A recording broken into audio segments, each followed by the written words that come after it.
Olá, amigos do canal Redemptoris Mater. Sejam muito bem-vindos. Ficamos muito contentes em estarmos juntos com todos. No dia 19 de março, a Igreja celebra a memória de São José. E queremos olhar um pouco para esse santo tão grande, da forma como o descreveu o Papa Francisco na sua carta apostólica Patris Corde, de 8 de dezembro do ano de 2020, por ocasião dos 150 anos da declaração de São José, padroeiro universal da Igreja. Vamos aprender com o Papa. Com o coração de pai, assim José amou a Jesus, designado nos 4 evangelhos como o filho de José. Sabemos que ele era um humilde carpinteiro, conforme Mateus 13, 55, desposado com Maria, Mateus 1,18, Lucas 1,27. Um homem justo, Mateus 1,19. Sempre pronto a cumprir a vontade de Deus manifestada na sua lei. Lucas 2, 22, 27, 39. E manifestada ainda através de 4 sonhos. Mateus 1, 20, 2, 13, 19 e 22. Depois de uma viagem longa e cansativa de Nazaré a Belém, José viu o Messias nascer num estábulo, por não haver lugar para eles, noutro sítio. Lucas 2, 7. Foi testemunha da adoração dos pastores, Lucas 2, 8 a 20, e dos magos, Mateus 2, 1 a 12. Estes representavam, respectivamente, o povo de Israel e os povos pagãos.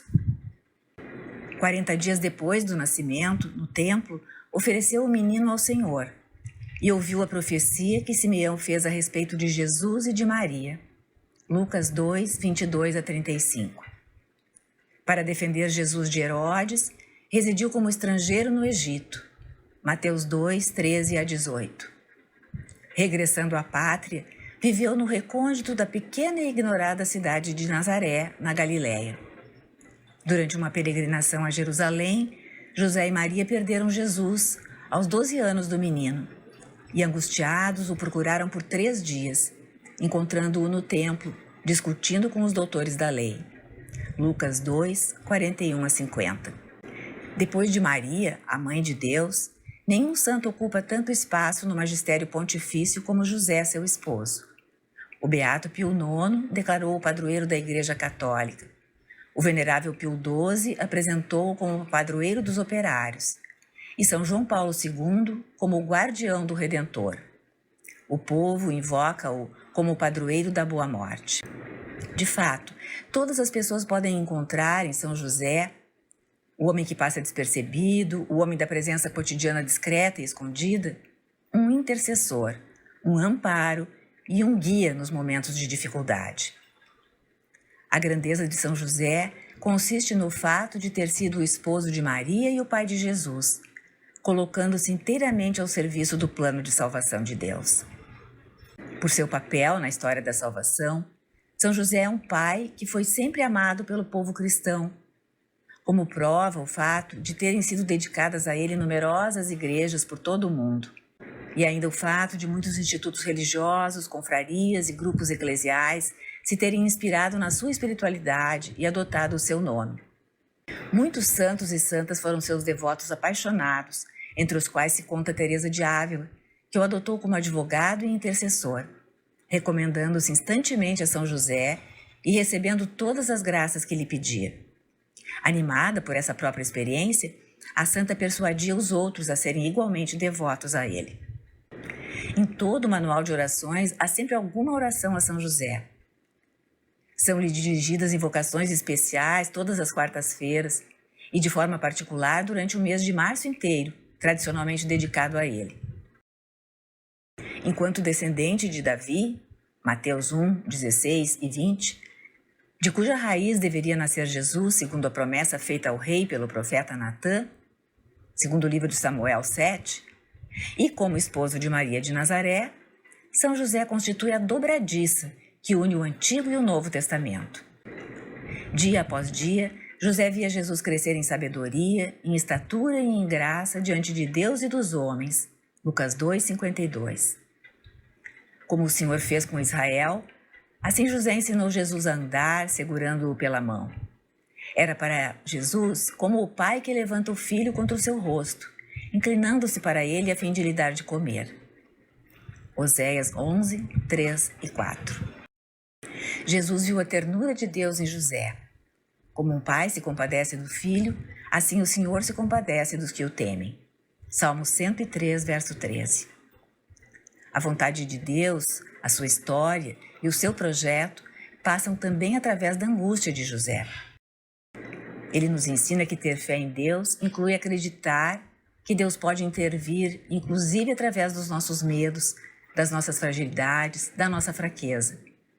E nos ensina que, no meio das tempestades da vida, não devemos ter medo de deixar a Deus o leme de nossa barca. Por vezes queremos controlar tudo, mas o olhar de Deus vê sempre mais longe.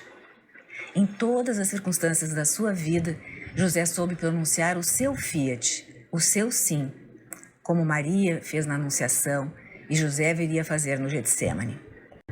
Na sua função de chefe de família, José ensinou Jesus a ser submisso aos pais. Lucas 2, 51. Como mandava a lei de Deus, Êxodo 20, 12. Ao longo da vida oculta em Nazaré, na escola de José, Jesus aprendeu a fazer a vontade do Pai. Essa vontade se torna o seu alimento diário. João 4, 34. Mesmo no momento mais difícil da sua vida, Jesus preferiu que se cumprisse a vontade do Pai e não a sua. A vida espiritual que José nos mostra não é um caminho que se explica, mas um caminho que se acolhe. José não é um homem resignado passivamente. O seu protagonismo é corajoso e forte. O acolhimento é um modo pelo qual se manifesta em nossa vida o dom da fortaleza que nos vem do Espírito Santo. O acolhimento de José nos convida a receber os outros, sem exclusões, tal como são, reservando uma predileção especial pelos mais frágeis, porque Deus escolhe o que é frágil. 1 Coríntios 1, 27. Deus é pai dos órfãos e defensor das viúvas. Salmo 68, 6. E Deus manda amar o estrangeiro. O Evangelho não dá informações relativas ao tempo em que Maria, José e o menino permaneceram no Egito. Mas certamente tiveram de comer, encontrar uma casa, um emprego. No fim de cada acontecimento que tem José como protagonista, o Evangelho observa que ele se levanta, toma consigo o menino e sua mãe e faz o que Deus lhe ordenou. Com efeito, Jesus e Maria, sua mãe, são o tesouro mais precioso da nossa fé. Deus confia neste homem José. E o mesmo faz Maria, que encontra em José aquele que não só lhe quer salvar a vida, mas sempre a sustentará, a ela e ao menino. Nesse sentido, São José não pode deixar de ser o guardião da igreja, porque a igreja é o prolongamento do corpo de Cristo na história. Ao mesmo tempo, na maternidade da igreja, espelha-se a maternidade de Maria. José, continuando a proteger a igreja, continua a proteger o menino e sua mãe. E também nós, amando a igreja, continuamos a amar o menino e sua mãe. Amando os sacramentos e a caridade, a igreja e os pobres. Cada uma dessas realidades é sempre o menino e sua mãe. Um aspecto que também caracteriza São José e tem sido evidenciado desde os dias da primeira encíclica social, a Rerum Novarum, de Leão XIII, é a sua relação com o trabalho. São José era um carpinteiro que trabalhou honestamente para garantir o sustento da sua família. Com ele, Jesus aprendeu o valor, a dignidade e a alegria do que significa comer o pão fruto do próprio trabalho. José soube amar de maneira extraordinariamente livre. Nunca se colocou a si mesmo no centro. Soube descentralizar-se, colocar Maria e Jesus no centro da sua vida. Um amor só é verdadeiramente amor quando é casto. O amor que quer possuir acaba sempre por se tornar perigoso. Prende, sufoca, torna infeliz. O próprio Deus amou o homem com um amor casto, deixando-o livre, inclusive para errar e opor-se a ele. A lógica do amor é sempre uma lógica de liberdade. A felicidade de José não se situa na lógica do sacrifício de si mesmo, mas na lógica do dom de si mesmo. Sempre soube que aquele menino não era seu, fora simplesmente confiado aos seus cuidados. Levanta-te, toma o menino e sua mãe, diz o anjo da parte de Deus a São José, e foi o que ele sempre fez. Os santos ajudam todos os fiéis a tender para a santidade e para a perfeição do próprio estado de vida. A vida de José é uma prova concreta de que é possível viver o Evangelho. Que cresça nosso amor por este grande santo, para nos sentirmos impelidos a implorar a sua intercessão e para imitarmos as suas virtudes e o seu desvelo. Clamemos dele a graça das graças, a nossa conversão.